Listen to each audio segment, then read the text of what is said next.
know-how in bounty entities. The first webinar is about the fundamentals in PKOs, and we'll start with some very simple stuff first and go to some hand examples later in the session. So let's go. The basics. Probably most of you know, but PKOs have regular and bounty prize pool. The most standard PKO format is where half of the prize pool goes towards bounties and half of it goes towards a regular prize pool. And it's very important to find the balance while we play for both of the prize pools.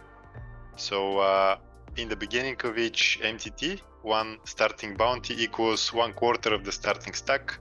And this is because of the future value of our stack when we play also for the regular prize pool.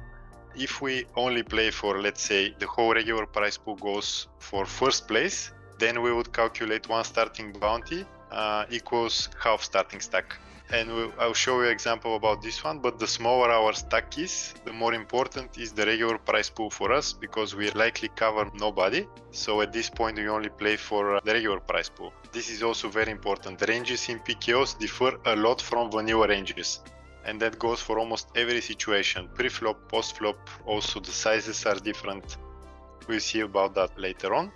We get to the second point. When we are short and we are about to jam, we are very likely to play a multi-way pot because of the added money people are getting for hunting our bounty. So we need to be prepared to play multi-way pots. And the hands which are not very good in multi-way pots are the low pocket pairs and basically the suited connectors. So these would be hands which are profitable in a vanilla tournament when we are short stack because we have the fold equity, but in bounty they are not so good anymore.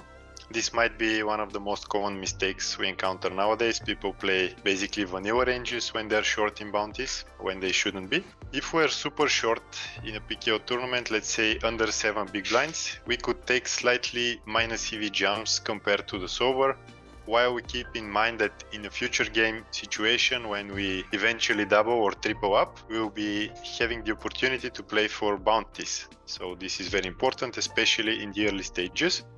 Some of you might be familiar with the term bounty power, but I'm going to explain to the rest of you. Bounty power is a very important term, and each player starts a PKO tournament with bounty power 1. This means he has one starting stack and one starting bounty. If you manage to kind of double up early stages without earning a bounty, then you have 2 starting stacks and 1 starting bounty, which equals 0.5 bounty power. And if you kind of lose half of your stack early, your bounty power goes up to 2.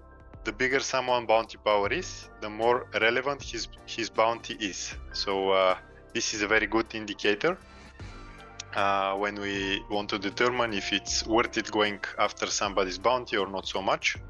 And this is very applicable in early and mid stages. Once we're in the money, we start calculating chips. We kind of convert bounties into chips. This is also very important. Roughly, one starting bounty equals 40% of the starting stack when there are 20% of the field remaining. This is almost always after the late edge closes. Bounty power gives us idea about the new pot odds we get, because we have some equity drop basically. We'll see an example about it later. So roughly for bounty power 1 stack, the equity drop is about 5%.